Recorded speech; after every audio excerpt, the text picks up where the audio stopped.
캐나다 전국이 마스크를 벗고 거리 두기를 해제하는 등 일상 회복에 박차를 가하면서 4차 접종이나 추가 접종을 독려해야 한다는 지적이 나오고 있습니다. 온타리오주는 오늘부터 병원과 학교, 요양원의 백신 접종 의무화가 종료되고 퀘벡주는 토요일부터 마스크를 제외한 대부분의 방역 규제가 사라졌습니다. 캐나다 서부와 대서양에서도 속속 방역 수칙이 느슨해지는 가운데 봄방학을 맞아 항공 여행이나 이동자들이 크게 늘면서 감염자가 증가할 수 있다는 우려가 나오고 있습니다. 앞서 맞았던 백신 효과도 떨어지는 시점입니다.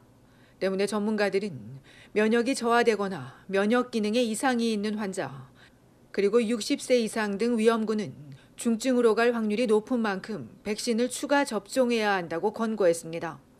현재 4차 백신 접종에 대한 데이터는 제한적이지만 그래도 초기 연구 결과 면역을 높이는 이점이 있다는 겁니다. 국립접종자문위원회 나씨도 4차 접종에서 특별한 안전성 위험이 보고되지 않았다며 3차 접종 후 최소 6개월이 지나면 4차 접종 또는 추가 접종을 권고하고 있습니다. 다만 추가 접종 간격은 주마다 다르기 때문에 확인해야 합니다. 온타리오주에선 11세에서 17세 중 면역 저하자는 3차 접종 6개월 후에 가능하고 18세 이상은 3개월, 일부 특정 개인도 4차 접종이 가능합니다. 알버타주의 경우 12세 이상 중 면역 저하자는 5개월 후, 매니토바주는 3차 접종 후 5개월에서 6개월 이후로 정해놓고 있습니다.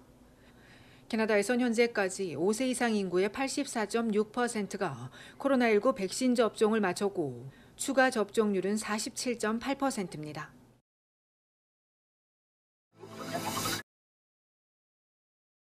2년간의 코로나19 대유행은 많은 것을 바꿔놨습니다. 사회적 거리 두기란 생소한 말이 나오고 마스크 착용에 재택근무까지 일상의 많은 풍경을 바꾸는 코로나는 개인의 삶과 사회에 긍정보단 부정적인 영향을 더 많이 끼친 것으로 나왔습니다. 혐오 범죄가 늘고 사회는 극명하게 분열됐으며 불안은 높아졌습니다.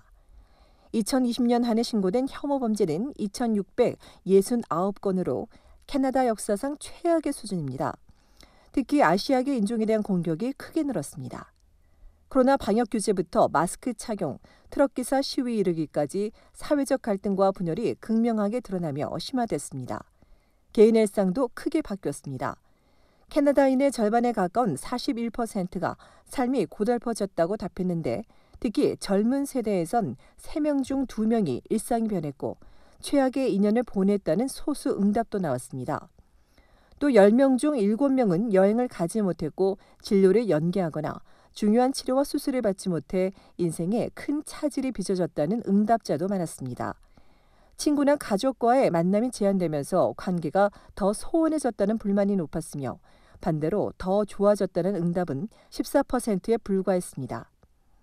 이외에 코로나 팬데믹이 시작되면서 사람들은 돈 걱정이 평소보다 2배 많아졌고 금전적으로 상황이 나빠진 경우도 37%에 달했습니다. 이보다 더 심각한 건 응답자 절반 이상이 코로나로 인해 신체적으로나 정신적으로 더 악화됐다고 답해 이에 대한 해결이 나와야 할 것으로 보입니다. 이 밖에 코로나로 인한 일상의 변화는 온타리오와 알버타, 매니토바와 사스카추완주에서 유독 높게 나왔습니다. 이처럼 코로나 팬데믹이 개인과 사회에 부정적인 영향을 끼친 것으로 나오긴 하지만 반면 긍정적인 면도 있었습니다. 응답자의 80%가 삶의 진정한 가치가 무엇인지 다시 생각하게 됐다고 말했고 절반은 나쁜 습관을 버리고 좋은 생활 방식으로 바꾸게 됐다고 답했습니다. 이번 조사는 캐나다 국영방송 CBC와 설문조사기관 앵거스 리드가 지난 1일부터 4일까지 나흘간 2,550명을 대상으로 진행됐으며 표본 오차는 95% 신뢰 수준에서 플러스 마이너스 2%포인트입니다.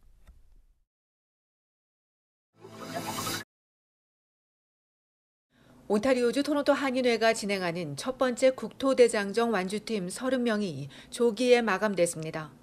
참가자는 40대에서 70대 사이로 남녀 15명씩이며 부부가 함께 참가하는 팀도 있습니다.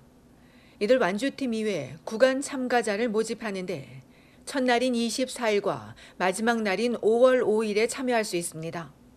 구간 참여는 5km와 10km, 15km 중 선택할 수 있으며 4월 8일까지 신청하면 됩니다. 개인당 구간 참가비는 당초 $50에서 $30로 내렸고 5명 이상 단체는 $25씩, 12세 미만은 무료입니다. 구간 참가자에게는 중식과 음료가 제공되고 1구간 참가자는 도착 지점에서 한인회관까지 올 수 있도록 차량이 제공되고 마지막 12구간 참가자는 개인 차량 위치까지 차량이 제공됩니다. 제1회 토론토 한인 국토대장정은 한국과 캐나다 수교 60주년을 기념하고 코로나 대유행 극복을 기원하는 행사입니다.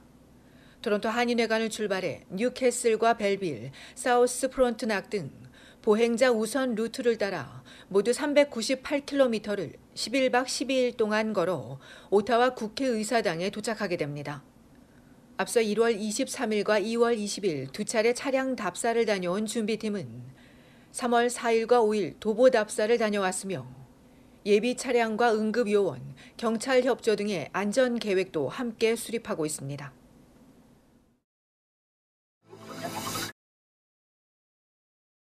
주 밴쿠버 총영사관이 급증하는 영사민원 업무 개선을 위해 당일 워크인 키오스크를 도입하기로 했습니다. 당일 워크인 키오스크에 대한 자세한 설명은 오는 수요일 저녁 6시부터 진행되는 무엇이든 물어보세요 온라인 줌 세미나에서 제공됩니다. 또 이날 세미나에선 여권과 비자, 공증과 국적, 가족관계 업무별 담당자와 1시간 동안 실시간 Q&A를 진행할 예정입니다. 이에 대한 자세한 내용은 총영사관 홈페이지에서 확인할 수 있습니다. 이외에도 총영사관은 영사민원 내용을 보다 쉽게 이해할 수 있도록 동영상을 제작해 유튜브에 제공할 예정이며 현재 여권과 국적 상실 동영상은 올려져 있습니다.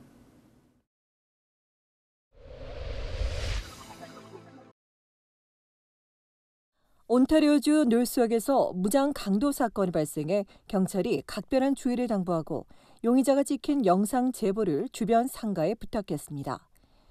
토론토 경찰에 따르면 범인은 어제 새벽 5시 40분경 영스트리트와 셰퍼드 에비뉴 인근에서 버스를 기다리던 피해자에게 다가가 무기로 폭행하고 현금을 강탈한 뒤 다이아몬드 택시를 불러 타고 현장을 벗어났으며 피해자는 현장에서 치료를 받았습니다. 40에서 50세로 키 168cm에 몸무게 68에서 73kg 사이인 백인 남성 용의자는 얼굴에 흉터가 있고 갈색과 회색 머리색인 대머리에 면도를 하지 않았으며 범행 당시 회색 바지와 베이지색 테두리에 밝은 올리브색 바람막이 자켓을 입고 검은색 운동화를 신었습니다.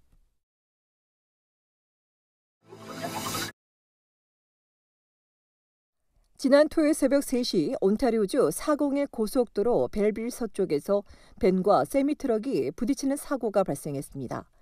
이 사고로 광역 토론토와 퀘벡주 몬트리올에서 대학에 다니는 인도 출신의 21세에서 24세 사이 남학생 5명이 그 자리에서 목숨을 잃고 2명이 크게 다쳐 병원으로 이송됐으며 부상자 상태에 대해선 오늘 오전까지 알려지지 않았습니다. 현지 경찰이 다치지 않은 트럭 운전자 등을 상대로 정확한 사고 경위를 조사하는 가운데 사고 현장을 정리하는 여러 시간 동안 고속도로 통행이 중단됐습니다. 한편 어제 낮 2시 30분엔 404 고속도로 남부 방면에서 401 고속도로 동부 방면으로 진입하려던 수산물 화물차가 전복돼 도로 위로 생선 수십 마리가 쏟아졌습니다. 다행히 운전자는 다치진 않았으며 경찰이 사고 원인을 조사하고 있습니다.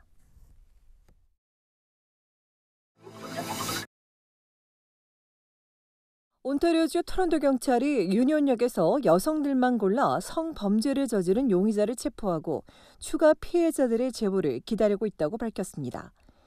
경찰은 지난주 금요일 오전 8시 25분에서 정오 사이 여성 3명을 잇따라 성추행한 26세 데이빗 앤팀을 3건의 성폭행과 협박 혐의로 체포했습니다. 키 188cm에 몸무게 104kg인 흑인 용의자는 검은색 수염에 레게식으로 딴 콜로 스타일이며 배낭을 메고 접이식 전동 스쿠터를 가지고 있었습니다.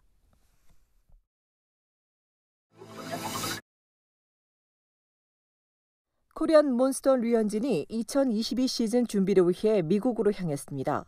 한국에서 훈련하며 오랫동안 개막 일정을 기다려온 류현진은 메이저리그 노사가 단체 협상에 합의하고 4월 7일 개막한다고 결정하자 한국 시간으로 오늘 14일 오후 아내 배지연 전 아나운서, 딸과 함께 미국으로 향했습니다.